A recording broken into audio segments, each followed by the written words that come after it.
Sénat.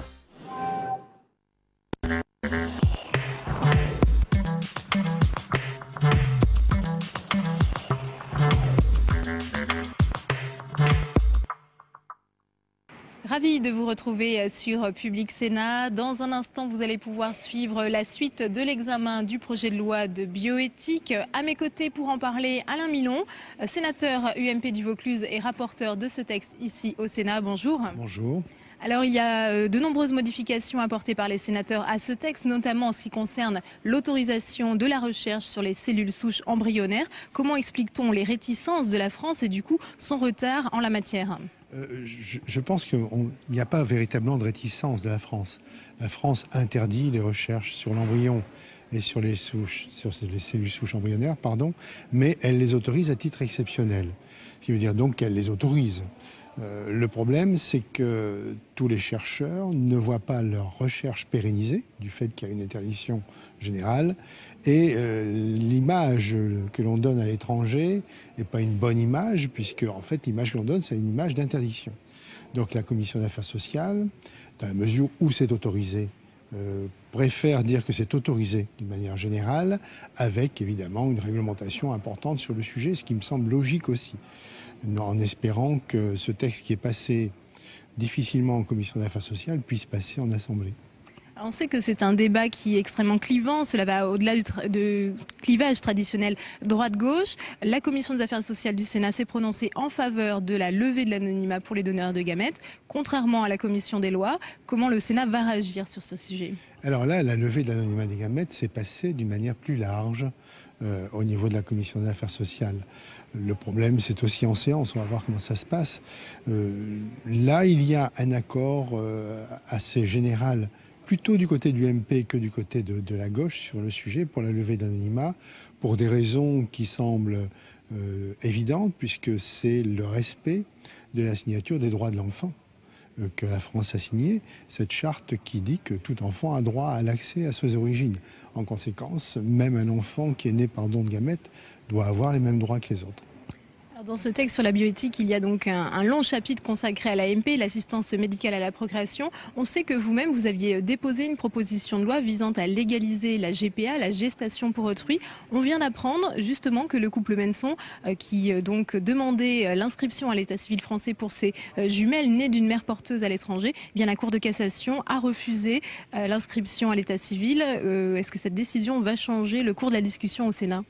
Mais je ne pense pas, non. Je pense que la gestation pour autrui, certains disent les mères porteuses, justement pour éviter qu'on en parle.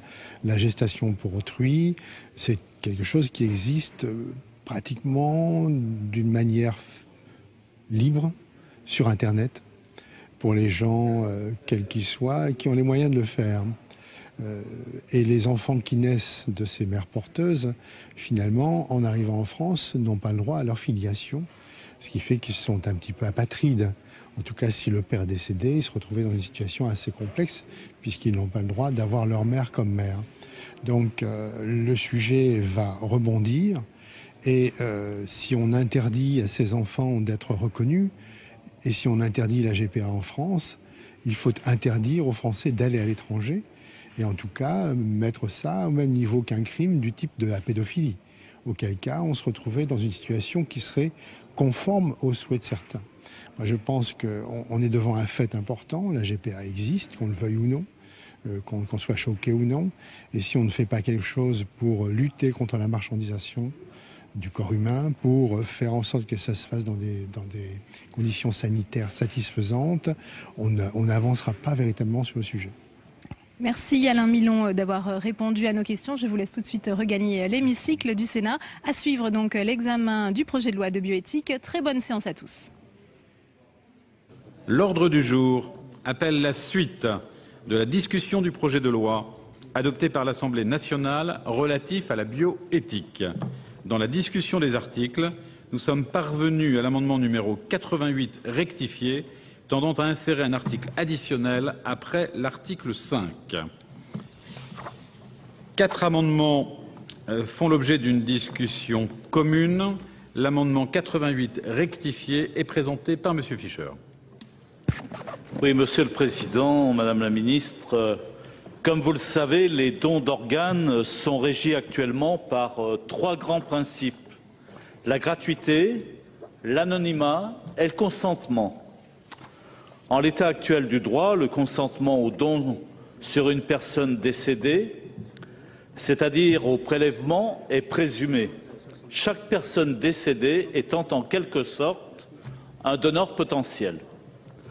Or, il ne s'agit là, et les équipes le voient au quotidien, que d'une hypothèse toute théorique, puisque dans les faits et dans la loi, celle-ci peut être renversée à deux occasions.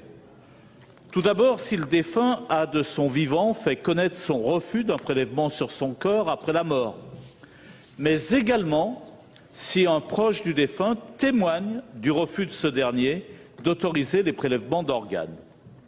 Si le cadre législatif actuel, qui date tout de même de 1976, a été pertinent de nombreuses années, notamment parce que les données scientifiques d'alors ne permettaient pas de réaliser autant de transplantations que cela est possible aujourd'hui, on voit bien qu'il faut imaginer, à côté de ce qui existe aujourd'hui, un nouvel outil juridique. Pour nous, et c'est le sens de cet amendement, il est impératif, si l'on veut réduire la pénurie de dons d'organes que nous connaissons aujourd'hui, de prévoir dans la loi un registre positif, c'est-à-dire un registre dans lequel les personnes pourraient préciser de leur vivant qu'elles souhaitent donner leurs organes. Cette proposition, portée par ailleurs par toutes les associations qui promeuvent le don de vie, constitue pour nous un élément important. Au-delà des évolutions législatives ainsi que des conséquences positives sur le nombre de prélèvements, elle est la reconnaissance réelle du principe d'autonomie de la décision. Si la loi garantit le respect des volontés exprimées par ceux qui refusent de donner leurs organes, alors, par parallélisme, et j'ai envie de dire par respect pour le geste altruiste de ceux qui veulent donner leurs organes, la loi doit garantir que cette démarche sera pleinement respectée. Tel est le sens de cet amendement. Par ailleurs, et pour que les choses soient claires, il ne s'agit pas de revenir sur la notion de présomption de don. Ce que nous proposons, c'est un système parallèle à celui-ci. Soit la personne décédée a fait connaître de son vivant ses volontés en matière de prélèvement, que ce soit le don ou le refus de don, et alors les équipes médicales doivent respecter cette décision sans avoir à rechercher une quelconque opposition. Soit elle ne l'a pas fait, et l'actuel alinéa 3 de l'article L. 1232-1 du Code de la santé publique s'applique, et le médecin qui n'a pas directement connaissance de la volonté du défunt devra toujours, et c'est ce qu'il fait, s'efforcer de recueillir auprès des proches l'opposition au don d'organes éventuellement exprimée de son vivant par le défunt. C'est-à-dire qu'est conservé intact le principe de présomption. Voilà, Monsieur le Président. Merci, cher collègue. L'amendement 156 rectifié est présenté par Madame Laborde. Merci Monsieur le Président, Madame la Ministre, mes chers collègues. C'est un amendement qui va dans le même sens que celui que vient de défendre Monsieur le Président Fischer. Et plutôt que d'organiser donc le don d'organes sur la base du volontariat, la France a mis en place la règle du consentement présumé au prélèvement de dons d'organes. Toute personne est donc considérée comme consentante au don de ces organes si elle n'a pas manifesté d'opposition de son vivant. Et toute personne qui s'oppose à de tels prélèvements peut s'inscrire sur le registre national des refus au prélèvement. Si le médecin n'a pas directement connaissance de la volonté du défunt, il doit s'efforcer de recueillir auprès des proches l'opposition éventuellement exprimée de son vivant. Or, dans la plupart des cas, les proches ignorent la volonté du défunt. La décision repose donc sur la famille qui se trouve confrontée à un choix difficile dans un moment très douloureux. C'est la raison pour laquelle elle refuse dans plus de 30% des cas. Et bien que la loi présume du consentement du défunt en l'absence de signes clairs d'opposition, les médecins ne vont jamais à l'encontre de la décision prise par les proches. De ce fait, le nombre de transplantations régresse et le nombre de malades en attente de greffe ne cesse de croître. Par ailleurs, le tourisme de la transplantation, la commercialisation et le trafic des organes se développent dangereusement sur Internet. Cet amendement ne remet en cause aucunement le consentement présumé. Il propose de mettre en place parallèlement au registre national des refus au prélèvement un registre national de consentement au don d'organes tel qu'il existe dans d'autres pays européens. L'existence d'un tel registre apporterait une solution à ceux qui ne veulent ou ne peuvent pas en parler à leurs proches et qui craignent que leur volonté ne soit pas respectée. Elle permettrait de connaître précisément la position du défunt, cela faciliterait le rôle des personnels médicaux et de soulager les proches dans un moment aussi douloureux. Je vous remercie. Merci, cher collègue. L'amendement 156 rectifié, présenté par Monsieur Sueur. Merci, Monsieur le Président, Madame la Ministre, mes chers collègues.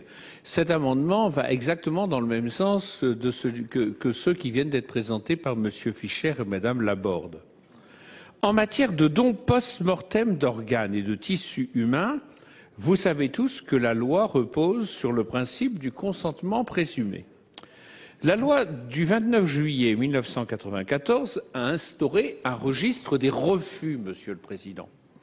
Donc, si un citoyen refuse que l'on puisse utiliser ses organes après sa mort, il peut tout à fait déclarer cela sur un registre.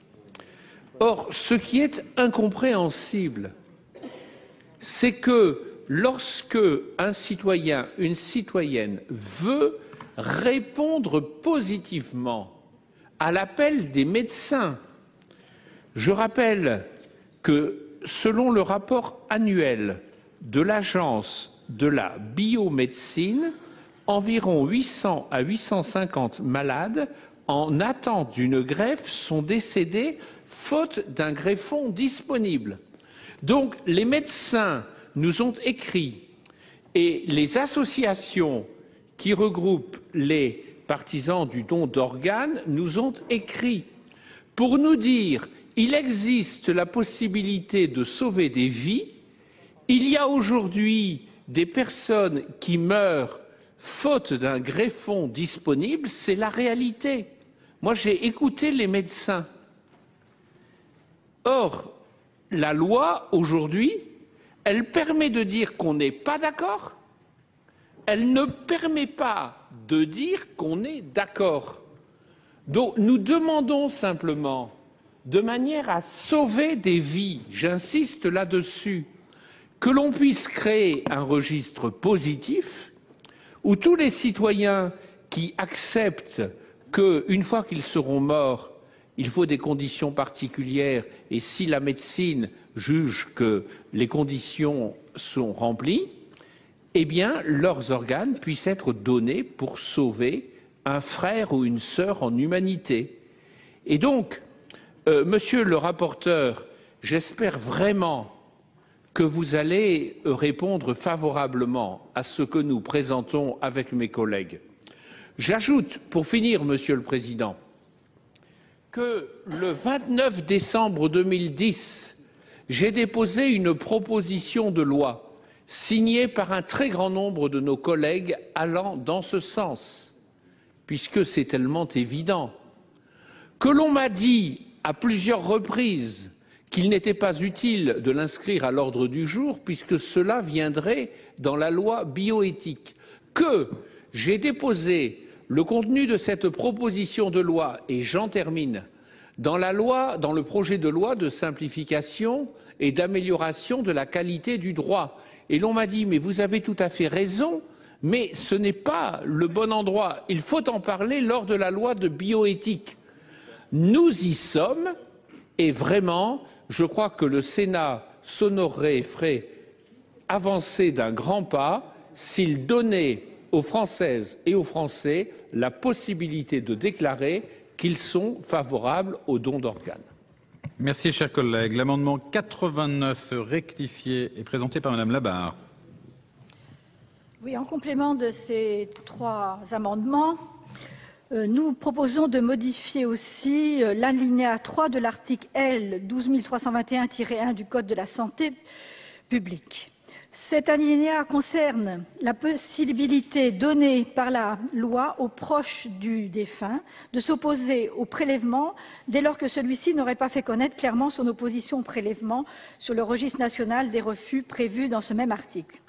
Cette rédaction, mes chers collègues, est surprenante. Tout d'abord, il fait référence à la notion de proche.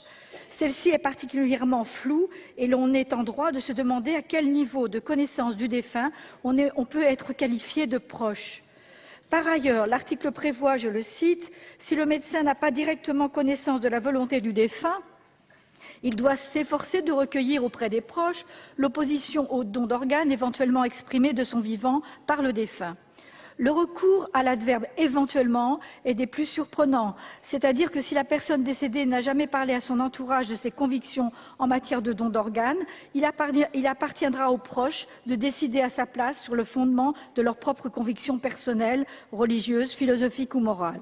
Autant dire que dans ce cadre, la présomption n'est plus que théorique. Notre amendement vise donc partiellement à remédier à cette difficulté en limitant aux parents d'enfants mineurs et à la personne de confiance désignée de son vivant par la personne décédée la possibilité de s'opposer dans le silence de celle-ci à ce que soient réalisés des prélèvements. Merci, cher collègue. Monsieur le rapporteur, quel est l'avis de la Commission? Merci, Monsieur le Président. Je voudrais, avant de donner l'avis de la Commission, vous relire ce que nous a dit Madame Prada-Bordenave sur le sujet, la directrice de l'Agence de biomédecine. Elle a dit « Sans être la meilleure, la France est en bon rang en ce qui concerne le don d'organes. Elle est devancée par l'Espagne et le Portugal, mais nous savons qu'en Espagne, il y a des compensations financières qui enregistrent pour ces deux pays 30 donneurs pour 1 million d'habitants et la France enregistre 24 donneurs pour 1 million d'habitants. Grâce au plan ambitieux intitulé Les 80, consistant à passer de 15 à 20 donneurs par million d'habitants, suivi du plan greffe qui a obligé tous les établissements de santé jusqu'aux établissements d'hébergement pour personnes âgées dépendantes à participer à l'effort de don d'organes et de cornées, notre pays a atteint de bons résultats. Le désengagement des établissements de santé depuis 3 ou 4 ans, posant en difficulté, la ministre de la Santé nous a demandé de réfléchir au lancement d'un nouveau plan. Nous lui remonterons les éléments fin mars.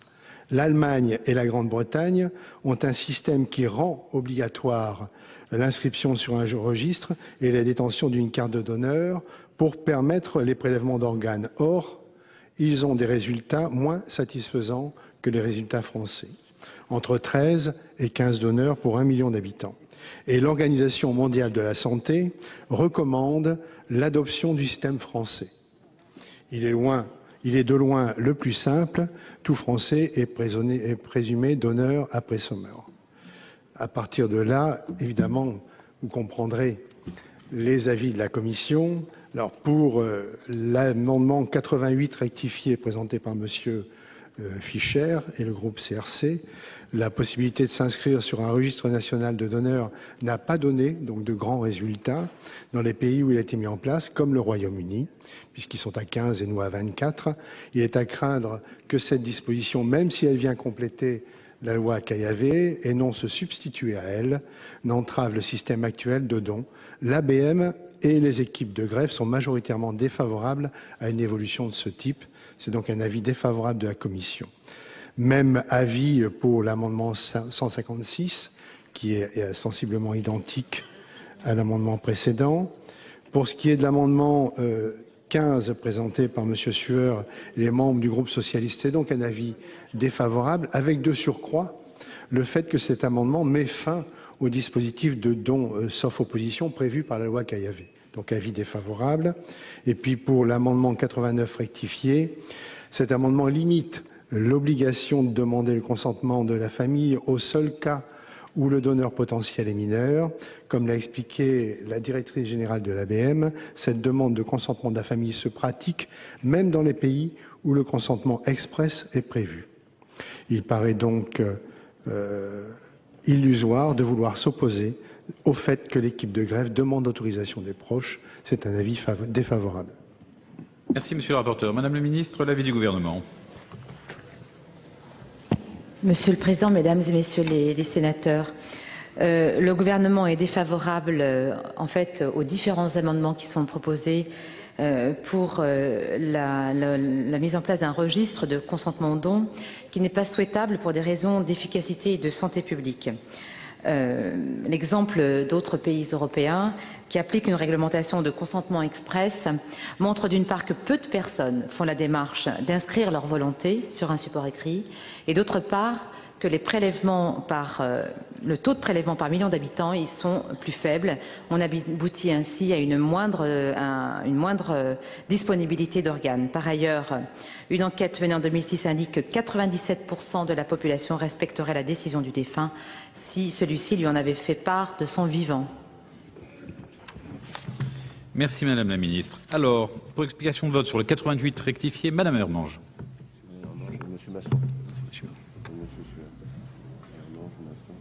Oui, je voudrais dire que je pense que c'est l'ensemble de la position de notre groupe, qu'en fait, instaurer un fichier des accords risque de revenir sur le consentement présumé, ce qui doit faire l'objet d'un vrai débat, et donc notre groupe suivra donc la position de la Commission. Je ne sais pas si je donne l'avis sur le 89 tout de suite ou tout à l'heure. Oui, donnez-le, je vous en prie.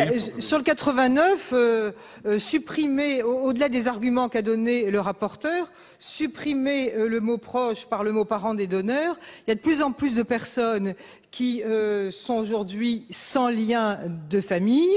J'ai le souvenir, par exemple, d'avoir travaillé sur un certain nombre de documents concernant le consentement express et présumé. Il nous était raconté l'histoire d'un SDF qui s'appelait Titi et dont la famille a retrouvé le fait qu'il était prélevé très tardivement, mais effectivement le mot proche lui aurait permis de confier cela à un proche, à un riverain par exemple, alors que s'il n'a pas de famille, il n'aurait pas pu le faire. Et donc je trouve que le mot proche est tout à fait approprié par rapport aux parents du donneur. Chers collègues, Monsieur Masson pour explication de vote.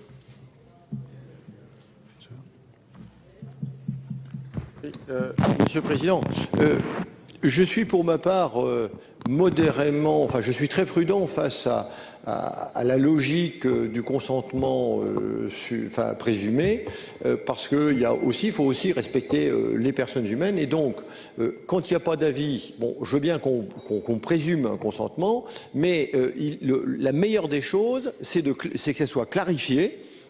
Et donc, je pense que les amendements disant on crée un registre où les gens disent moi je suis d'accord de donner, c'est très bien. D'ailleurs, l'argument qui a été opposé, c'est ça ne donne pas de grands résultats. J'ai noté ce qu'a dit, je ne sais plus si c'était le ministre ou le rapporteur, ça ne donne pas de grands résultats. Mais le problème, à mon avis, c'est pas de savoir si ça donne de grands résultats ou pas de grands résultats, c'est d'abord de respecter le souhait de la personne qui est concernée. Parce qu'on va quand même pas couper une personne en quatre, en dépit de ce qu'elle peut souhaiter, etc., simplement sur telle ou telle logique de présomption. Et donc, moi, je pense, pour ma part, qu'il est extrêmement souhaitable d'avoir non pas un deuxième registre avec les avis positifs, mais tout simplement un seul registre où les gens disent, ou les gens qui le souhaitent disent, moi je suis pour donner mes organes, ou éventuellement, moi je suis contre donner mes organes. Et sur l'amendement 89, oui, alors là je suis radicalement hostile parce que, disons, c'est la porte ouverte à une logique totalitaire où disons, à peine les gens sont morts, on fait tout ce qu'on peut pour ne pas respecter finalement ce qu'ils souhaitent ou consulter le moins de gens possible avec un certain nombre de résultats qui ne sont pas obligatoirement souhaitables. Et moi j'attache beaucoup d'importance au respect du corps humain, et le respect du corps humain c'est aussi ça. Merci chers collègues. Monsieur Sueur pour explication de vote. Merci Monsieur le Président, Madame la Ministre. Madame Lepage et Monsieur Cazot avaient hier parlé avec beaucoup de conviction. Et mes collègues, Monsieur Fischer et Madame Laborde aussi. À l'instant, Monsieur Masson. Aussi suis-je consterné, Monsieur le Président, je le dis nettement, par rapport à ce qui a été déclaré à ce sujet par Monsieur le rapporteur et par Madame la ministre. En effet, Monsieur le rapporteur, vous avez su faire preuve de novation dans certains domaines. Et alors là, je ne vous retrouve pas. Monsieur le rapporteur, vous avez d'abord dit quelque chose qui n'est pas tout à fait exact. Vous avez dit que le fait de rendre la déclaration obligatoire n'était pas positif. Mais nous ne proposons pas de rendre la déclaration obligatoire. Notre amendement dispose que le consentement explicite de la personne à un tel prélèvement peut être enregistré. Donc, vous êtes d'accord, monsieur le rapporteur, que cet amendement-là, que cet argument-là tombe. Il tombe de fait. Nous pensons qu'il est utile d'offrir à nos concitoyens la faculté de déclarer qu'ils sont pour le don d'organes après leur mort. Voilà. Deuxièmement, la réalité actuelle, c'est que si le défunt s'est exprimé de son vivant auprès de ses proches, la famille peut témoigner et dans ce cas, il n'y a pas de difficulté. Si au contraire, le défunt n'a jamais abordé ce sujet, ce qui est très fréquent, la famille est confrontée à une décision d'une relative complexité. Cette complexité, d'ailleurs accentuée par la contrainte du temps, qui entraîne une confrontation entre la famille et le corps médical dès le constat du décès, alors même que le processus de deuil n'est pas amorcé, ce qui constitue une source d'angoisse pour tous et suscite des refus sur lesquels certaines familles souhaitent revenir par la suite, malheureusement trop tard. Actuellement, même si le défunt est consentant déclaré, rien ne garantit le respect de sa volonté. En effet, aucune des cartes qui sont envoyées par les associations n'ont de valeur juridique, vous le savez.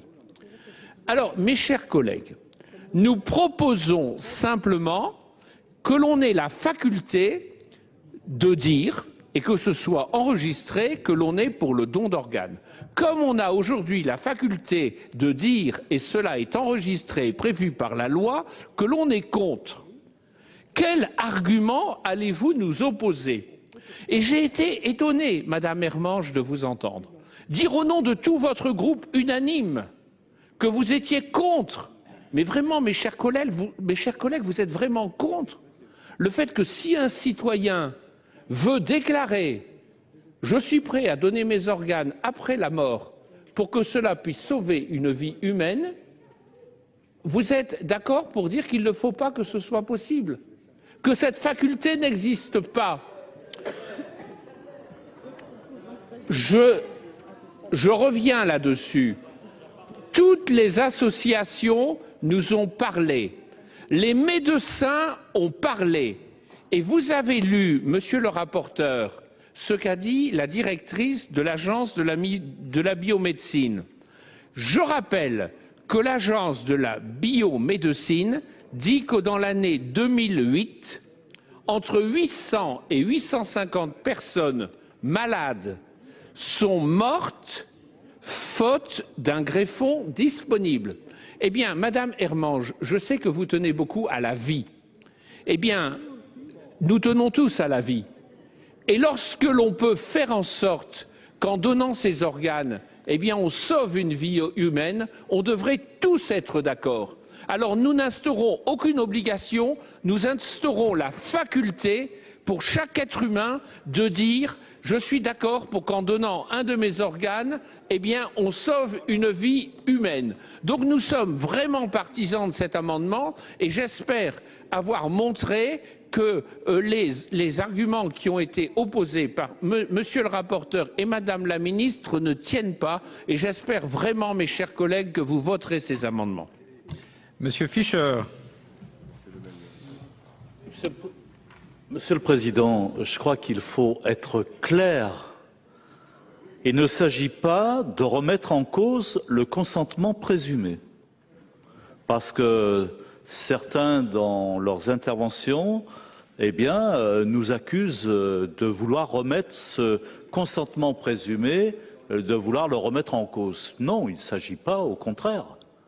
nous souhaitons le respecter profondément.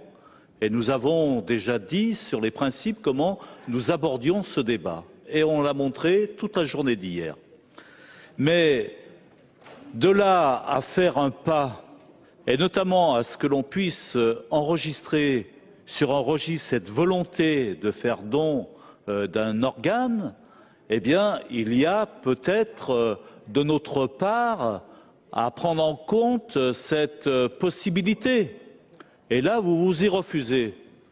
Mais je dois dire, et nous avons tous eu à vivre des moments très douloureux, notamment lorsque un de nos proches décède, eh bien, que le moment du décès, parce que la plupart de nos concitoyens meurent dans les hôpitaux publics.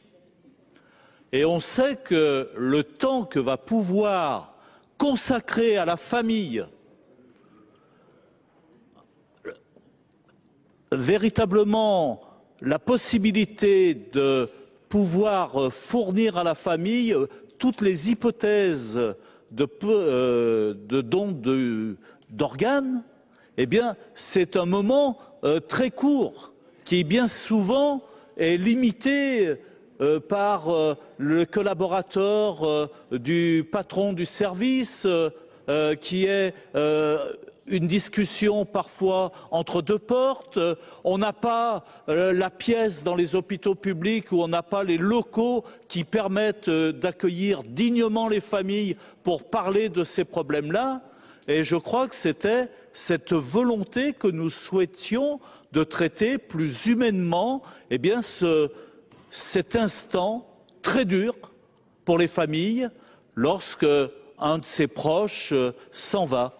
Et cette possibilité de donner un organe, eh bien, devrait être prise plus en considération. Alors, il y a eu de très grands efforts qui ont été faits dans les hôpitaux publics, mais on sait que les conditions de travail, que la réduction des moyens, la réduction des lits font que, notamment la nuit, parce qu'il y a beaucoup de gens qui meurent la nuit, eh bien, notamment la nuit, c'est très difficile de pouvoir satisfaire cette réalité et notamment de pouvoir parler en toute connaissance de cause de ce problème du don d'organes. Merci, cher collègue. Monsieur Mirassou, pour explication de vote. Merci, Monsieur le Président, Madame la Ministre, mes chers collègues. Cette intervention courte pour apporter un soutien le plus parfait possible à l'amendement numéro 15, qui, comme viennent de le dire à la fois notre collègue Fischer et Sueur, ne se substitue pas à l'existant, mais amène quelque chose de supplémentaire, à plus forte raison, parce que dans le cadre de l'enregistrement du consentement du don, ça obéira à quelque chose qui fera largement appel au libre arbitre d'une manière réfléchie et en amont. Si bien que les inconvénients auxquels vient faire allusion notre collègue Fischer pourront être en partie éliminés. Cette formidable course-poursuite qui existe entre la recherche de l'organe, compliquée parfois par des contradictions au sein d'une même famille dans le cadre de ce qui existe déjà. J'ajoute que, en inscrivant ce dispositif dans la loi, ça sera un acte éminemment positif qui aurait, à mon sens, à notre sens, un aspect terriblement positif et pédagogique par rapport aux problèmes majeurs qui subissent notre pays, c'est-à-dire qu'il n'y a pas véritablement dans les esprits la culture du don d'organes. C'est celui-là le véritable problème. Et en enregistrant cet amendement, encore une fois, qui est largement positif, ça serait peut-être de nature à déclencher une prise de conscience qui fait défaut dans notre pays. Merci, cher collègue. Madame Isabelle Debray, pour explication de vote. Oui, merci Monsieur le Président, Madame la Ministre, mes chers collègues. Je voudrais appuyer ce qu'a dit, revenir sur ce qu'a dit Marie-Thérèse Hermange. Le groupe UMP, dans son ensemble, est tout à fait, bien sûr, Monsieur Sueur, totalement favorable et complètement favorable au don d'organes. Aujourd'hui, toute personne est présumée consentante, sauf avis contraire. Si on adoptait ces amendements, ça ne ferait qu'alourdir la procédure. Donc, il est évident qu'aujourd'hui, toute personne qui n'a pas donné de disposition contraire est présumée consentante. Pour autant, je souhaiterais soulever un problème qui est à mes yeux et aux yeux de beaucoup de nos collègues, et Marie-Thérèse Hermange avait déposé un amendement dans ce sens. Le problème aujourd'hui, c'est aussi l'accueil des familles. Lorsque l'on vient de perdre un être cher, il est extrêmement difficile pour les familles d'arriver à dire oui pour le don d'organes, quand vous avez un enfant qui vient de décéder, pour le don d'organes. On manque aujourd'hui cruellement, Madame la Ministre, d'espaces d'accueil pour accueillir de façon très décente, digne et je dirais extrêmement calme les familles. On le sait, les médecins nous l'ont dit. Ils nous ont dit que même si la personne était consentante et même consentante par écrit, on ne va jamais contre l'avis de la famille. Aujourd'hui, il est indispensable d'avoir des aires d'accueil, des espaces d'accueil pour que les familles puissent faire leur deuil et accepter totalement le don d'organes. Nous n'avons pas adopté cet amendement parce qu'il semblerait que c'est du domaine réglementaire. Donc, Madame la Ministre, nous vous demandons, je crois que le groupe UMP dans son ensemble vous demande d'aller voir les hôpitaux et d'inciter les hôpitaux à créer ces espaces d'accueil. Mais encore une fois, si nous acceptions ces amendements, nous ne ferions qu'alourdir la procédure. C'est tout ce que je voulais dire. Et le groupe UMP, bien évidemment, est tout à fait favorable au don d'organes, Monsieur Sueur. Merci, cher collègue. Monsieur Lemaine, pour explication de vote. Merci, Monsieur le Président. Moi, je crois qu'on est en plein, Madame la Ministre, on est en plein paradoxe. Tout le monde est d'accord pour les dons d'organes et on est en train d'initier une espèce de querelle qui n'a pas lieu d'être. Tout le monde est d'accord pour les dons d'organes. Bien. Pourquoi refuser des amendements qui vont valoriser ces dons d'organes? Comment ils vont les valoriser? Parce que pour la personne qui veut effectivement donner un organe, il y a aussi une volonté citoyenne. Il y a aussi une volonté en humanité par rapport aux autres. Pourquoi pas le valoriser? Ça fait école autour. Le fait de savoir que son père, son grand-père, son cousin, etc., veut donner son organe, s'engage, milite, et une attitude militante par rapport au don d'organes, dont on sait, dont on a énormément besoin dans les hôpitaux. Je n'ai pas la peine d'aller dans les hôpitaux, j'ai passé ma vie.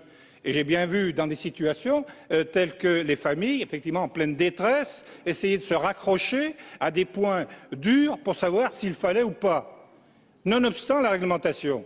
Donc, de savoir que la personne, le défunt, de son vivant, était militant pour dire « je veux faire connaître en acte citoyen pour aider les autres, à en sauver, malgré, une fois que je suis décédé, hein, pourquoi essayer de minimiser cette position-là, qui, en plus, n'annule pas le fait que, étant la présomption de don d'organes, je dis que là, si on va dans le sens de ces amendements, on apporte un plus, même si c'est quelques organes en plus, on a besoin de ces organes. Alors je ne vois pas pourquoi on se prive d'un outil complémentaire pour faire en sorte que dans notre pays, il y ait beaucoup plus de dons d'organes qu'il n'y en a actuellement, ce qui est forcément regrettable. Et je ne comprends pas ces atermoiements, alors que sur le fond, tout le monde est d'accord pour qu'il y ait des dons d'organes. Merci, cher collègue. Monsieur Godefroy, pour explication de vote. Oui, Monsieur le Président, Madame la Ministre, simplement sur le plan un peu pragmatique, moi je suis très étonné que l'on s'oppose à la proposition de notre collègue Jean-Pierre Sueur. Personnellement, je n'accepterai pas, mais je ne m'en rendrai pas compte, mais je n'accepterai pas que les membres de ma famille puissent douter de ma volonté. Mais Isabelle Debré, s'il vous plaît, mais ça peut arriver. Et je pense que je ne l'apprécierai pas, je ne pourrais pas m'en rendre compte. Et donc, moi, je pense que c'est une précaution essentielle. Et moi, je voudrais rappeler, Monsieur le Président, qu'il me semble que l'an passé, le don d'organes était grande cause nationale. L'an passé, ou voilà. Je crois que l'amendement de notre collègue Jean-Pierre Sueur va justement dans ce sens. Il va dans ce sens. Personnellement, moi, j'irais beaucoup plus loin. Jean-Pierre ne m'en voudra pas, je l'ai dit en commission. Moi, je pense que ce ne serait pas trahir un secret médical. Je pense que si c'était simplement marqué sur la carte vitale que nous avons tous sur nous, que nous acceptons le don d'organes, ça permettrait de régler le problème très rapidement. Alors on me dit, c'est une carte de paiement, si on veut, mais je pense qu'on pourrait l'utiliser autrement. On pourrait l'utiliser autrement. Et comme ça, tout le monde saurait, la famille saurait que sur sa carte vitale, chacun a dit « je suis favorable ». Mais dans l'impossibilité de mettre ça sur la carte vitale, il faudra en discuter. Je crois que je ne vois pas pourquoi vous vous opposez à la proposition de Jean-Pierre Sueur. Ce n'est qu'aller vers véritablement le don d'organes volontaire. Et moi, je voudrais dire, je souhaite, moi, ce qu'a souhaité Jean-Pierre Sueur, c'est que, comme ça, j'aurai la certitude, m'inscrivant sur ce registre, qu'on ne reviendra pas sur mes volontés. Je n'ai pas de doute sur mes proches, mais on ne reviendra pas sur mes volontés. Elles seront clairement affichées. Merci, chers collègues. Monsieur Michel, pour explication de vote. Merci, Monsieur le Président. Je pense qu'on est... Enfin, je ne sais pas où on se trouve, en pleine contradiction. Madame Debré, les aires d'accueil, c'était prévu pour d'autres personnes que pour les familles. Donc vous laissez aller à des facilités de langage. Ceci dit, nous avons tous assisté à des débats. Moi, si j'avais su, j'aurais apporté le nom des gens, j'aurais retrouvé mes papiers, sur les dons d'organes, où il y avait des médecins qui pratiquent, où il y avait des associations, et qui tous,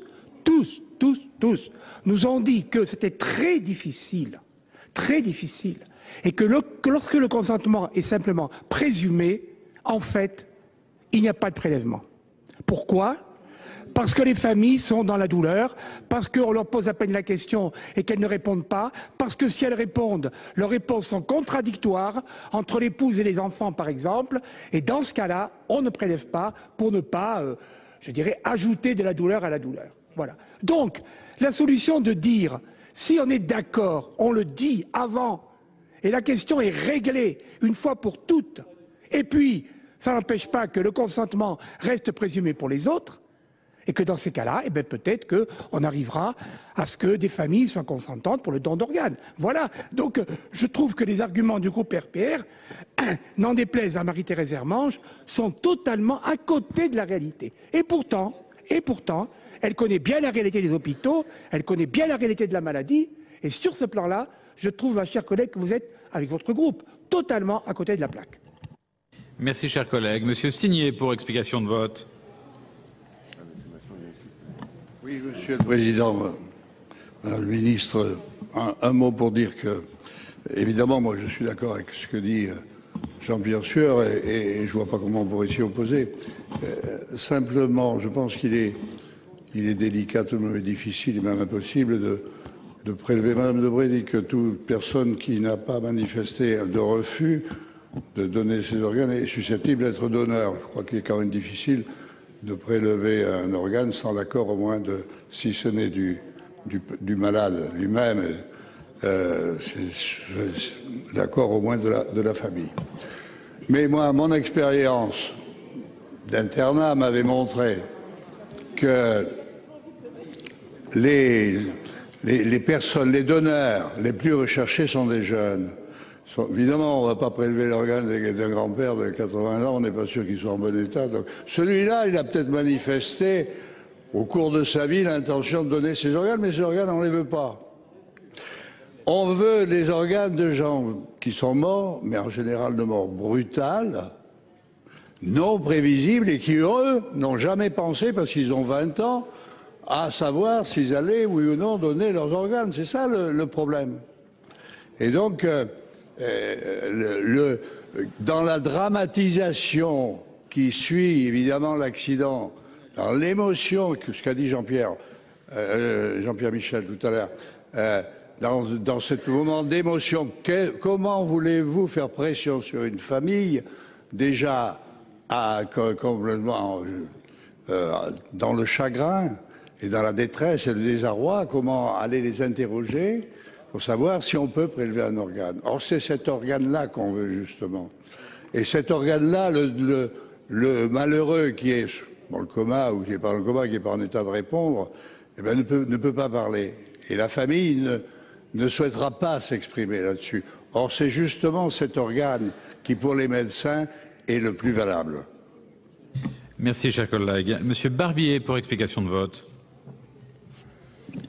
Oui, Monsieur le Président, Madame la Ministre, moi je ne voterai pas ces amendements parce que nous sommes bien entendu dans cette position d'essayer de tout faire pour améliorer le don d'organes. Mais là, on est dans une discussion tout à fait théorique. Nous aurons deux listes. Une liste de ceux qui refusent carrément de ne pas donner et une liste de ceux qui seront inscrits sur une liste qu'il faudra consulter. Et va se poser un problème.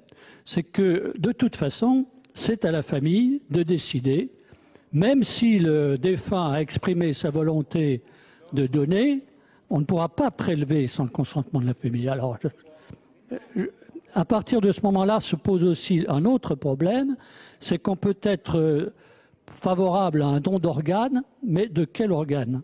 Et M. Signet a dit maintenant une chose exacte. On peut être favorable à un don d'organes, de rein, de cœur, pas forcément un don d'organes de face ou de cornée, et on sait que, ou de bras. On sait qu'aujourd'hui, la complexité des prélèvements d'organes fait qu'il y ait une discussion approfondie entre le corps médical, les équipes qui sont capables de prélever d'ailleurs, parce que ce n'est pas partout, dans tous les hôpitaux, qu'on est capable d'opérer un prélèvement. Je crois qu'on complique une chose, on veut instaurer, à partir d'un bon sentiment, j'en doute pas, une possibilité d'un nouveau registre qui va compliquer les choses. Et à mon avis, même si on est en retard, je pense qu'il faut plutôt poursuivre l'information, mais il manque des organes. Il manque des organes, d'accord. Mais on peut peut-être... Par rapport à d'autres pays, on est en retard par rapport aux besoins, quand même. Et à partir de ce moment-là, je crois que ces amendements risquent de compliquer inutilement les choses. Chers collègues, Madame Borvo-Cohen-Seat pour explication de vote. Merci, Monsieur le Président. C'est la dernière intervention qui m'amène à dire quelque chose parce que derrière, d'ailleurs, ça apparaissait en filigrane derrière vos interventions. Moi, je crois que, bien sûr, le fait que l'enregistrement positif de la volonté d'une personne vivante ne règle pas tout, bien évidemment, parce que ça peut être obligatoire. Mais on peut encourager, par contre, les personnes à exprimer librement, même quand elles sont jeunes, ce qu'elles pensent, si elles le pensent, du fait qu'elles pensent qu'elles veulent pouvoir donner leurs organes en cas d'accident et de mort subite. Mais voyez, au travers de ce que vous dites, apparaît une chose que là je récuse complètement parce que ça nous amène sur autre chose, que vous êtes libre de penser. Mais je crois que c'est quand même assez curieux. C'est au fond que le libre arbitre du vivant n'existe pas, puisque au fond, c'est la famille qui décidera en tout état de cause. Mais ça, c'est complètement aberrant. Enfin, franchement. Bah oui, je suis désolée de vous le dire, mais voilà. Alors qu'il faille parler avec la famille, parce que peut-être la famille ignore-t-elle que la personne décédée a inscrit sa volonté positive, c'est tout à fait possible. Les gens ne racontent pas leur vie, peut-être même à leurs personnes les plus proches. Mais vous avouerez que quand même que pour l'équipe médicale, c'est plus facile de parler à la famille en disant la personne a laissé son consentement. Et je vous assure que quand même la plupart des familles, même si elles sont contre, peuvent admettre qu'on respecte le libre arbitre d'une personne quand elle était vivante. Merci, chers collègues. Monsieur le rapporteur.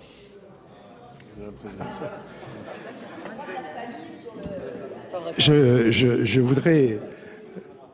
voudrais quand même réparer quelques erreurs de langage. Quand on dit en France on est en retard, c'est faux. C'est vrai que par rapport aux besoins, on a des problèmes, mais on n'est pas en retard par rapport à d'autres pays, Monsieur Mirassou. On est quand même, devant nous, il n'y a que l'Espagne et le Portugal, et l'Espagne et le Portugal rémunèrent le don. Chez nous, il est gratuit. Vous savez qu'en Espagne, par exemple, si vous êtes en état de mort cérébrale, on vous prélève avec l'accord de la famille, les reins, le cœur, enfin tout ce qu'on peut, etc. Et l'enterrement est payé par l'État et non pas par la famille. En France, le don est gratuit. C'est donc pour ça qu'il y a peut-être plus de dons en Espagne qu'en France, puisqu'au moins, ils n'ont pas payé l'enterrement. Donc c'est un autre problème. Mais pour l'instant, je termine, monsieur. Je termine, c'est la vérité, de toute façon. Donc pour l'instant, il est évident que en France, je vous l'ai dit tout à l'heure, Espagne, Portugal, 30 dons pour 1 million d'habitants. En France, 24 dons pour 1 million d'habitants. Donc on n'est pas en retard. Les besoins ne sont pas couverts, mais on n'est pas en retard par rapport à d'autres pays. Ça, c'est une vérité. Oui, il faut rétablir les vérités. Il y a du public. Et les gens se disent, tiens, on est en retard, alors que ce n'est pas vrai. Le deuxième point, le nombre de greffes sur le territoire national en 2009, il a été réalisé, pardon Madame la Ministre, il a été réalisé 4664 greffes en 2009 sur le territoire national, dont 235 sur donneurs vivants. Donc le reste, c'est évidemment sur des donneurs en état de mort cérébrale, ce qui est déjà pas si mal. Enfin, je voudrais dire, Monsieur Sueur, c'est vraiment une fausse bonne idée. Mettre en place une liste de volontaires qui veulent donner leurs organes en cas de mort cérébrale, tout en laissant la loi Caillavet à côté. Ça veut dire que ceux qui intimement veulent donner leurs organes mais ne se sont pas inscrits, ne seront pas inscrits s'il leur arrive le malheur de mourir. Ce qui veut dire que la famille... oui, mais non. Ce qui veut dire que la famille qui sera consultée par les médecins dira non, il n'est pas inscrit, donc il n'est pas donneur. Et ça va diminuer le nombre de donneurs, ça va diminuer le nombre de dons. C'est une fausse bonne idée. Donc nous sommes, nous, favorables aux dons, nous sommes favorables à la loi Caillavet, nous sommes favorables à ce que, d'ailleurs il y a des articles qui suivent, sur l'information à donner à l'ensemble de la population, y compris aux jeunes, afin qu'ils puissent affirmer leur volonté d'être donneurs, mais nous ne pouvons pas être favorables à des fausses bonnes idées. Madame la ministre, qui va vous parler après, a elle-même travaillé dans des centres de transplantation, elle sera nettement plus compétente que moi pour continuer. Merci, monsieur le rapporteur. Madame Labarre, pour explication de vote.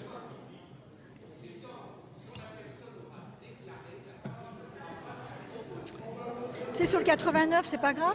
Madame Labarre, sur le 89, on va attendre. On est sur le 88. Monsieur Retailleau, pour explication de vote.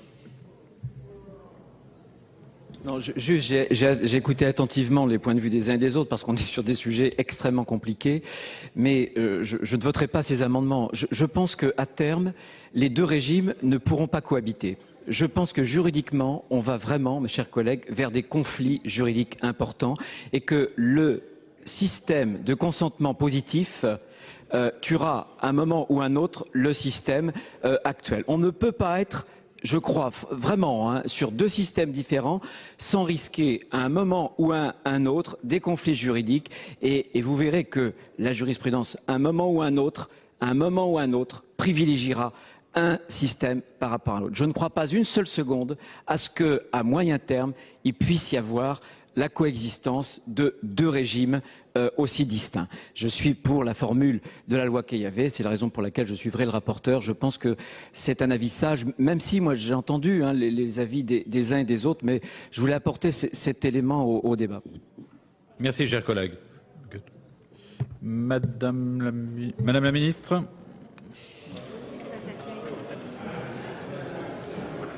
Merci, Monsieur le Président.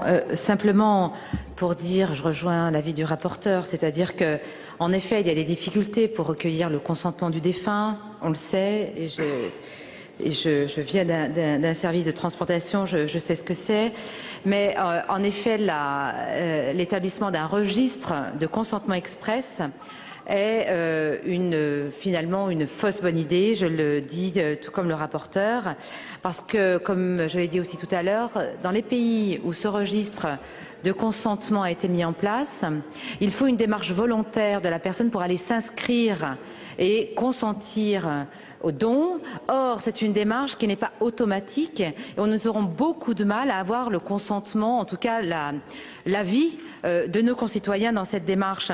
Et à mon avis, la conséquence qui se produit, c'est qu'on aura une baisse du nombre de dons parce qu'il y aura une baisse de disponibilité d'organes et donc parce que les gens n'iront pas s'inscrire sur ces listes.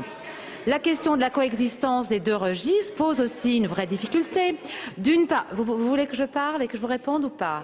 Alors, si vous parlez en même temps que moi, vous le demandez au président et puis je reviens. Bon. Non mais... Madame vous voulez parler, vous le demandez au président, vous vous exprimez, je m'exprimerai après, il n'y a aucun problème. Allons. Vous me dites. Madame la ministre, vous avez la parole. Je redis donc que le consentement express sur un registre particulier aboutirait à une baisse du don d'organes. Il y aurait un manque de disponibilité d'organes parce que la démarche n'est pas aussi automatique que ça. De plus, deux registres qui coexistent créent évidemment beaucoup de confusion auprès de nos concitoyens. Comment imaginer pour une équipe de greffe qui va vouloir à tout prix avoir cette information cruciale, qui va aller sur un registre de refus qui ne trouvera pas le nom de la personne, qui ira sur un registre de consentement qui ne retrouvera pas le nom de la personne, comment pour une équipe qui doit prendre une décision, comment cette équipe pourra se déterminer sur la volonté du défunt? Nous sommes là dans une impasse totale qui ne réglera pas le problème. Je voudrais aussi rappeler que le dispositif qui est aujourd'hui en vigueur en France est un dispositif qui a été reconnu au niveau de l'OMS et reconnu parce qu'il constituait le dispositif qui était le plus pertinent. Je pense parallèlement à cela que nous avons intérêt à trouver de nouveaux dispositifs pour motiver justement le don d'organes. Et je crois que dans le cadre de cette loi, le fait d'élargir le don d'organes à des proches ayant des liens étroits et stables est une bonne disposition qui permet effectivement de recourir à davantage de possibilités pour les personnes en attente de greffe. Merci Madame la Ministre. Alors je vous propose donc de voter sur le 88 rectifié. Que ceux qui souhaitent l'adopter veuillent bien lever la main.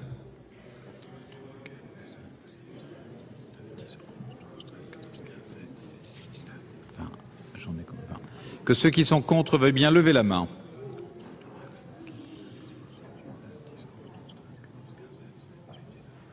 Il n'est pas adopté.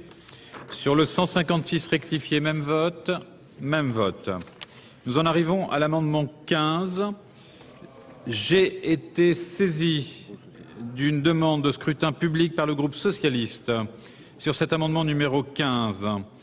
Je vous rappelle que l'avis de la commission est défavorable, l'avis du gouvernement est défavorable. Il va être procédé au scrutin public dans les conditions fixées par l'article 56 du règlement. Ceux qui souhaitent voter pour remettront au secrétaire un bulletin blanc. Ceux qui souhaitent voter contre remettront un bulletin bleu.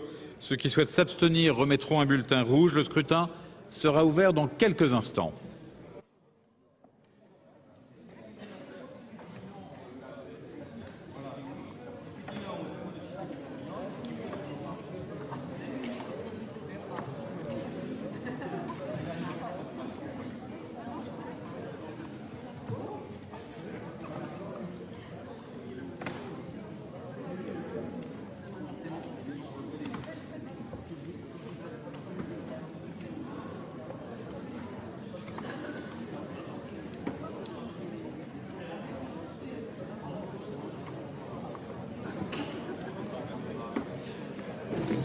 Le scrutin est ouvert.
Plus personne ne demande à voter. Le scrutin est clos. J'invite mesdames et messieurs les secrétaires à procéder au dépouillement du scrutin.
Résultat du scrutin numéro 179 sur l'amendement numéro 15 tendant à insérer un article additionnel après l'article 5. Oui. Je vais quand même dire publiquement que le comportement de M. Michel est inacceptable.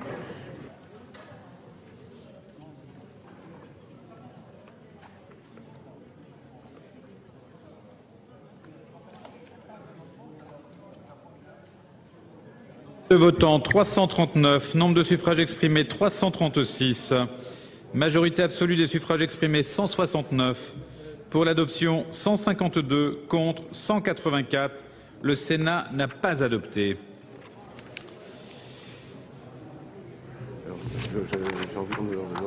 Nous en arrivons à l'amendement 89 rectifié. J'ai une demande d'explication de vote de Madame Labarre. Je voudrais revenir sur l'amendement 89. L'amendement 89 n'est pas pour limiter le don d'organes, au contraire. C'est pour limiter cette possibilité de rechercher à tout prix une opposition qui aurait été exprimée par un proche. Un proche, ça veut dire quoi? Jusqu'où on va? Donc, je relis l'article 1232-1. Si le médecin n'a pas directement connaissance de la volonté du défunt, il doit s'efforcer de recueillir auprès des proches l'opposition au don d'organes, éventuellement exprimée. Donc, le mot éventuellement est aussi flou et le mot proche est flou. Donc, nous proposons de limiter cette opposition aux parents de la personne mineure et à la personne de confiance désignée si la personne est adulte. Merci, chers collègues. Je n'ai pas d'autres demandes d'explication de vote. J'ai été saisi d'une demande de scrutin public par le groupe CRC-SPG sur l'amendement numéro 89 rectifié de M. Fischer et les membres du groupe CRC-SPG. Je vous rappelle que l'avis de la commission est défavorable. L'avis du gouvernement est défavorable. Il va être procédé au scrutin public dans les conditions fixées par l'article 56 du règlement. Ceux qui souhaitent voter pour remettront au secrétaire un bulletin blanc. Ceux qui souhaitent voter contre remettront un bulletin bleu. Ceux qui souhaitent s'abstenir remettront un bulletin rouge. Le scrutin sera ouvert dans quelques instants.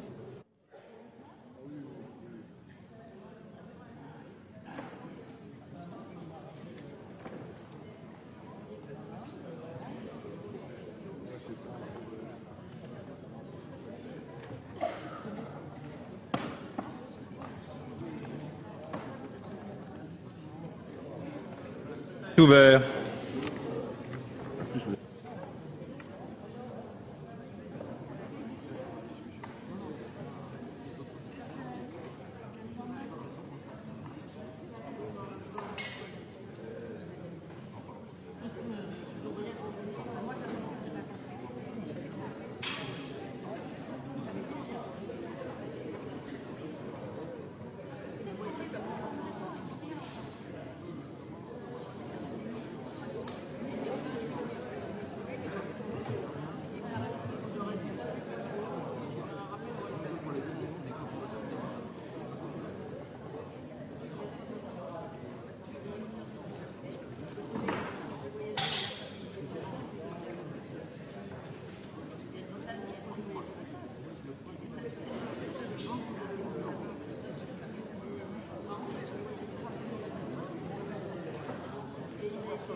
Personne ne demande à voter. Le scrutin est clos. J'invite mesdames et messieurs les secrétaires à procéder au dépouillement du scrutin.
Résultat du scrutin numéro 180 sur l'amendement numéro 89 rectifié tendant à insérer un article additionnel après l'article 5.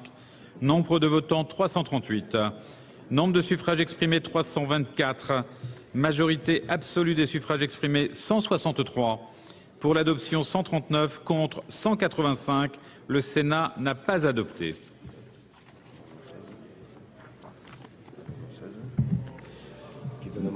Nous passons à l'amendement numéro 16, qui est un amendement de cohérence. Madame la ministre. Puisque le vote est effectué, je voudrais m'adresser à la Haute Assemblée et dire que le comportement d'un des vôtres est inacceptable.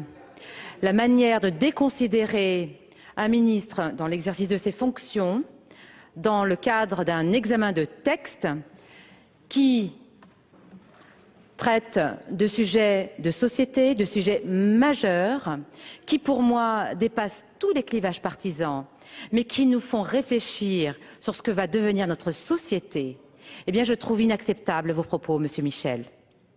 Donc je le dis solennellement, j'attends de votre part des excuses.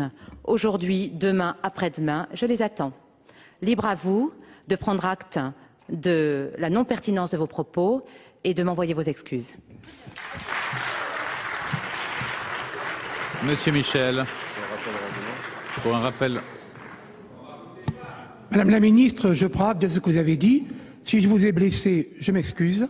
Mais je constate, j'étais hier en séance de nuit, que vos réponses ne sont pas à la hauteur de ce qu'on peut attendre du représentant du gouvernement dans ce débat.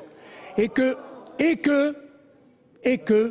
la plupart du temps, vous êtes contenté d'être du même avis que le rapporteur. Ce n'est pas vous que je mets en cause, c'est l'ensemble du gouvernement. Bien, nous prenons acte des excuses.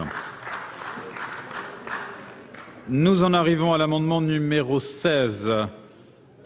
C'est un amendement de cohérence. Il est présent, il est soutenu. Pas de demande d'explication de vote. Alors, monsieur le rapporteur, quel est l'avis sur le 16 ? Sur le 16. C'est un amendement de cohérence, donc c'est un avis défavorable comme le précédent. Votre avis défavorable ? Même avis. Pas de demande d'explication de vote. Que ceux qui souhaitent adopter cet amendement veuillent bien lever la main.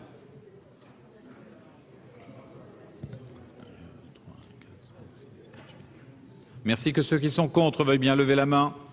L'amendement n'est pas adopté.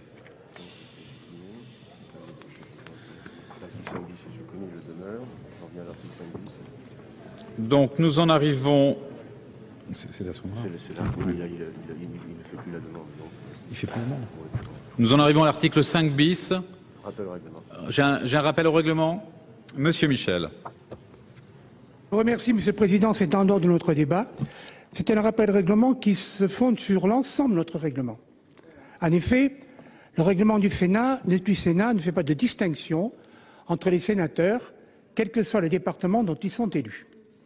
Or, dans moins d'une heure, va être rendu pas loin d'ici un hommage national à Aimé Césaire. Et, à ma connaissance, à cet hommage national, seuls ont été invités quelques parlementaires, en dehors des membres de la conférence du président. Je me pose la question, la nation se réduit-elle à eux? Ce serait plus grave encore si, en dehors des membres de la conférence des présidents, étaient invités ce qu'il est appelé les parlementaires ultramarins. Ce serait une marque d'ethnicisme qui me paraît intolérable. Tous les sénateurs ont les mêmes droits, les mêmes devoirs et tous représentent la nation. Je vous demande donc de prendre acte de ce rappel au règlement, d'en référer au président et qui devra, à mon avis, le transmettre à la puissance invitante. Je pense qu'il s'agit de l'Élysée. Acte vous est donné. Nous en arrivons donc à l'article 5 bis avec l'amendement 59 rectifié. Il est présenté par Monsieur Barbier. Monsieur le Président, Madame la Ministre, mes chers collègues, l'article 5 bis part d'une bonne intention qui est celle d'information la plus large possible sur le don d'organes et le don du sang. Cependant, il pose un problème dans la mesure où cette information est délivrée au sein des établissements scolaires, notamment des lycées, à une population mineure.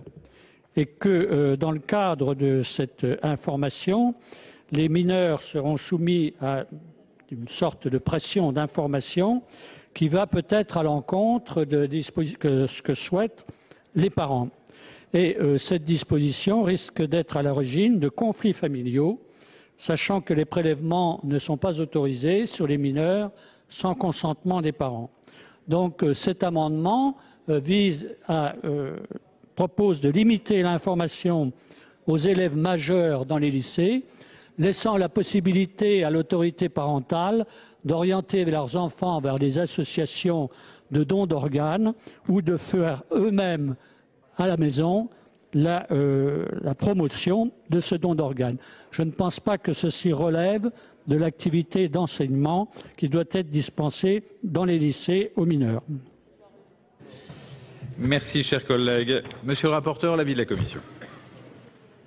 Merci, Monsieur le Président. L'article 5 bis, comme le disait Gilbert Barbier, vise à instaurer une information systématique sur le don d'organes et le don de sang en direction des jeunes dans les lycées, c'est-à-dire donc à partir de la seconde et dans les établissements d'enseignement supérieur.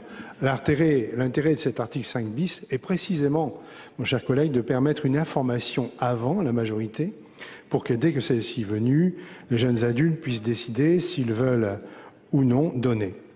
L'information ne créant pas d'obligation, le consentement parental ne paraît pas plus nécessaire que pour toute autre information donnée dans les lycées, la contraception par exemple. Et là, donc la Commission a donné un avis défavorable. Merci, Monsieur le rapporteur. Madame la Ministre, l'avis du Gouvernement. Avis défavorable. Je rejoins les arguments du rapporteur. Par ailleurs, ce message est plutôt positif et les jeunes sont plutôt sensibles à la dimension généreuse du don. Une sensibilisation précoce à ces questions est importante au regard des positions qu'ils prendront à l'âge adulte. Je crois que c'est une bonne préfiguration des citoyens qu'ils seront demain. Le don constitue aussi une façon de développer chez les jeunes la responsabilité citoyenne vis-à-vis de la société. Pour ces raisons, le gouvernement est défavorable. Merci, Madame la Ministre.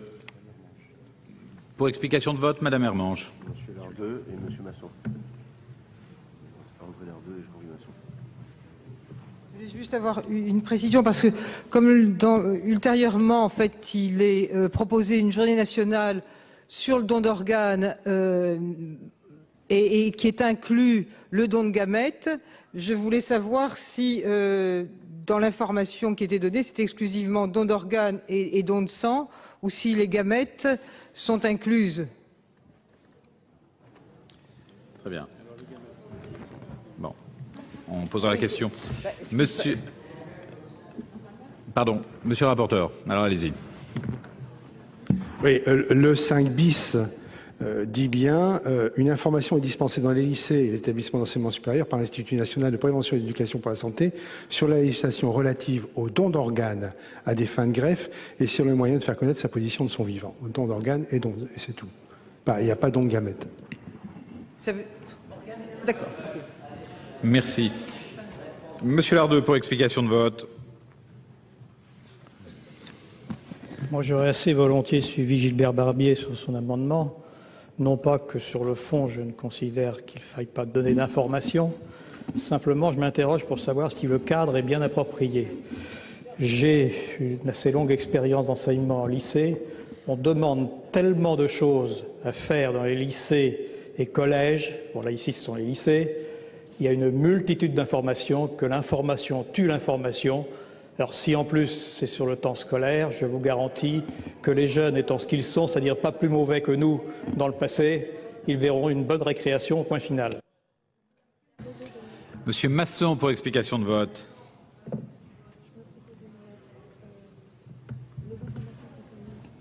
Oui, pour ma part, je partage tout à fait le point de vue de notre collègue. Je pense qu'il faut arrêter de surcharger dans les lycées, etc. Indépendamment de ça, je pense que ce qui va être fait dans les lycées, c'est de l'information, mais c'est plutôt de l'information orientée. C'est très certainement pas de l'information avec le point de vue d'un côté et le point de vue de l'autre. Et je pense que pour des mineurs,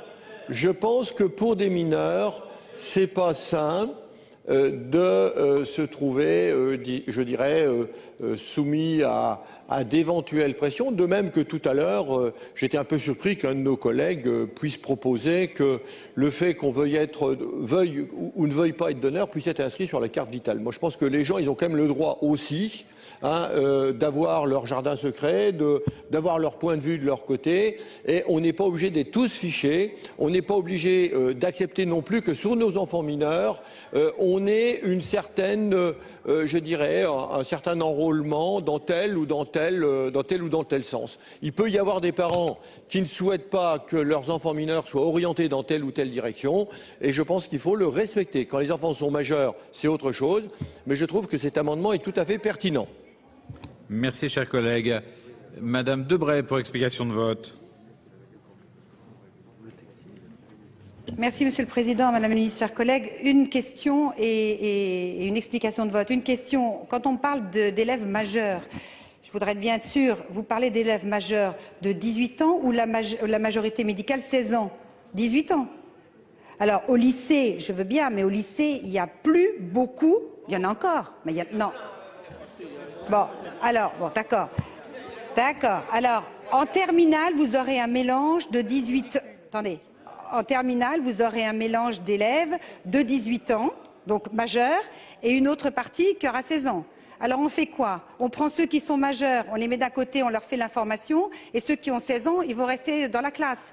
Ça paraît assez compliqué, et à titre, là c'est mon vote personnel, je trouve que le don d'organes est quelque chose de très noble, de très beau, de très pur, de très généreux.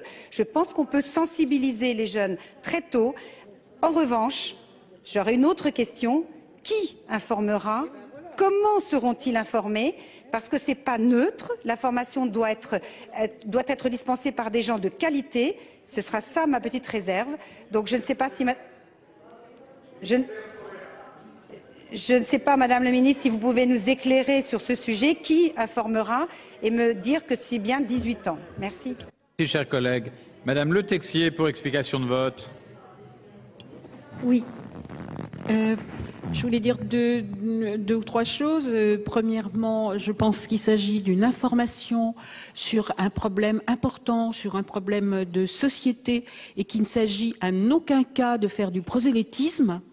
Je pense que ce n'est venu à l'idée de personne d'essayer, pardonnez la vulgarité du propos, de racoler des enfants au lycée pour que demain, lorsqu'ils seront majeurs, ils donnent leur organe. Il s'agit de les informer sur quelque chose d'important et de ne pas faire de prosélytisme. Deuxièmement, pour avoir une petite pratique d'intervention dans les établissements scolaires, les lycéens et même les collégiens sont extrêmement intéressés par les problèmes de société et par les informations que l'on peut leur donner à ce propos.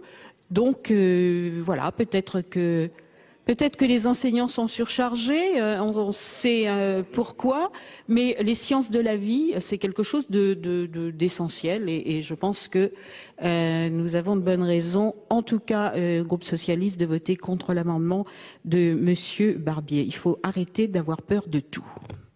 Merci, chers collègues. Pas d'autres demandes d'explication de vote que ceux qui souhaitent adopter. Pardon. Madame Jossin. Merci. Oui, moi je suis d'accord avec l'amendement Barbier. Je suis d'accord avec l'amendement Barbier parce que je pense qu'on fait porter beaucoup de choses aux enfants, que souvent entre information et prosélytisme, la frontière n'est pas tout à fait nette. Et il me semble que l'âge de 18 ans est peut-être plus sain de ne pas, il est peut-être plus sain de ne pas les interpeller directement et de leur faire porter des choses qui ne sont pas encore de leur âge. Merci, chers collègues. Monsieur Godefroy pour explication de vote. Oh, juste un mot après les propos de notre collègue. Sincèrement, est-ce que vous croyez vraiment aujourd'hui que nos jeunes qui ont 16, 17 ans ne se posent pas tous ces problèmes-là? Sincèrement, croyez-vous qu'ils sont complètement en dehors de cela? Oh, bien sûr, répondez-moi. Vous croyez que ce sont des questions qui ne se posent pas? Bien sûr que si, ils se les posent. Ils s'en posent bien d'autres à 16 ou 17 ans. Arrêtez de vouloir mettre un cocon en disant avant 18 ans, ils se posent aucune question. Ils n'ont pas d'interrogation quant à l'organisation de la société. Bien sûr que oui, ils l'ont. Et ils le démontrent souvent. Et moi, je trouve, quand on parle de prosélytisme ou d'embrigadement, j'ai entendu ça, eh bien, finalement, moi, je suis contre tout embrigadement, par nature, j'y suis rétif absolument, mais finalement, que l'on fasse d'une information qui va créer des citoyens bien informés, qui pourront donner leur organe dans l'avenir pour sauver des vies, eh bien, moi, je trouve que c'est une très bonne chose. Madame Borvo-Cohen-Seat pour explication de vote. Merci. C'est pas une explication de vote. Je voudrais faire une remarque parce que je crois qu'il faut la faire et ça peut servir, si vous voulez. Je constate que les mêmes, parce que bon, c'est comme ça. On est au Parlement, donc on s'exprime d'un côté ou de l'autre de l'hémicycle, qui ne veulent pas d'informations sur la sexualité, sur le sida, sur différentes questions de ce type, et maintenant sur le don d'organes aux jeunes qui ne sont pas majeurs, c'est-à-dire en gros entre 16 et 18 ans, parce qu'il y a plus de au lycée, ceux qui ont plus de 18 ans, il y en a très peu. Hein. Et par contre, sont les mêmes qui veulent toujours abaisser la majorité pénale, qui veulent les punir le plus tôt possible, qui veulent passer de 16 à 13 ans pour la responsabilité pénale, qui veulent les mettre en prison plus tôt, parce qu'ils récusent le fait qu'ils soient encore des enfants à 18 ans. Alors voyez, voilà, ça va servir, mon intervention, elle va servir, et je vous la ressortirai, je vous promets. Monsieur Retailleau pour explication de vote.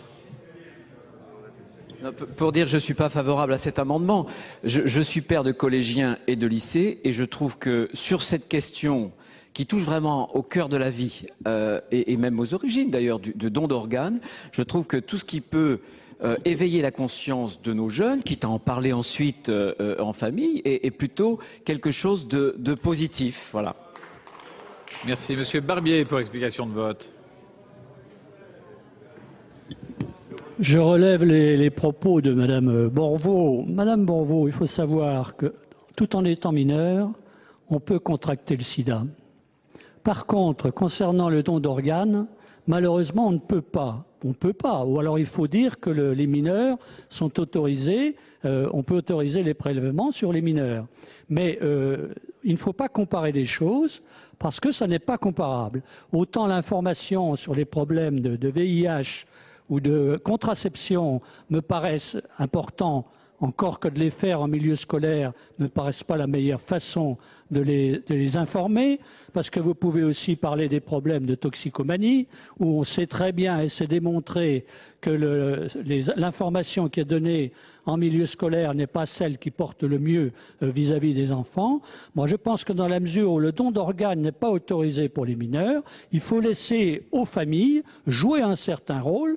N'abandonnons pas totalement la responsabilité parentale sur un problème que les mineurs ne peuvent pas gérer eux-mêmes. Alors ça, moi, je pense que effectivement, on peut considérer un tas de choses aussi extrêmes que vous le faites, Madame la Présidente, mais je pense qu'il ne faut pas comparer ce qui n'est pas comparable. Chers collègues, Madame Tasca pour explication de vote. Simplement pour ajouter un argument au refus de cet amendement, je dirais, craintif, peureux par rapport à l'état actuel de la jeunesse, je veux souligner que sur des sujets aussi importants, nos lycéens ne sont pas tous en situation d'égalité. Le milieu familial, mais nous le savons, ça n'est pas la peine de le nier, sur toute une série de problèmes, ceux de la sexualité, c'est évident, on l'a admis, sur les problèmes de la vie et de la mort, les jeunes aujourd'hui ne sont pas en situation d'égalité dans leur famille et d'ailleurs, quelle que soit, je dirais, l'origine familiale. Donc, c'est tout de même une évidence aujourd'hui que le milieu scolaire peut, au moins en partie, compenser ce que n'apporte pas le milieu familial. Donc je pense que nous n'avons pas à être frileux sur ce domaine. D'autant qu'il ne s'agit évidemment pas de proposer aux jeunes mineurs d'être demain d'être tout de suite des donneurs, mais si la question se pose dans leur environnement familial, par exemple, ça peut arriver, un grand frère qui décède par accident et que la question du don d'organes se pose, eh bien, mieux vaut qu'il y ait eu un minimum d'information et de préparation. Merci, chers collègues. Monsieur le rapporteur. Non, je vais revenir sur les propos de Mme Borvo parce que je les ai trouvés un petit peu déplacés dans la mesure où j'ai pas dit mal élevé, j'ai dit déplacé. Dans la mesure où nous savons, et on l'a constaté dans le cadre des travaux de la Commission des affaires sociales, que chacun des sujets entraîne des divisions à l'intérieur même des partis politiques. Alors vouloir faire croire que toute l'UMP est contre une information auprès des jeunes, c'est donc dire une contre-vérité. Il y a des sénateurs de chaque groupe qui sont d'un certain avis pour certaines choses, d'un autre avis pour certaines autres choses. Par exemple, je suis pour la GPA et je sais bien que chez vous, Madame Borvo est contre la GPA. Donc il y a vraiment des différences importantes et qu'il faut clarifier au moins pour le public. Si nous, on est au courant. Mais enfin, il y a des jeunes qui nous regardent. Il faut qu'ils sachent que ce qui a été dit n'est pas une vérité. Le premier point est dit. Le deuxième point, pour répondre à Isabelle Debré, l'information sera donnée par l'Institut national de prévention et d'éducation pour la santé. Et puis, le dernier point pour les jeunes. La majorité médicale, c'est 16 ans, la majorité, c'est 18 ans, tout le monde le sait. Il faut savoir que le don d'organes vivants sur les jeunes est interdit. Point, donc c'est jusqu'à la majorité de 18 ans. Et si malheureusement il leur arrive de décéder, le don d'organes sur des jeunes décédés de mort cérébrale ne peut être autorisé que par les parents, et uniquement par les parents. Cette information-là, il faut bien la donner. Donc je ne suis pas du tout favorable à l'amendement de Gilbert Barbier, parce que au moins cette information sur la législation, et c'est dans le texte, c'est bien marqué, l'information sur la législation du don d'organes, il faut bien la donner aux jeunes. Ça me semble être une évidence. Nous quittons l'hémicycle du Sénat. Merci à vous d'avoir suivi cette séance. À suivre, Preuve par 3, l'émission politique de la rédaction de Public Sénat, avec ce soir comme invité Gérard Larcher, président du Sénat. Bonne soirée à tous.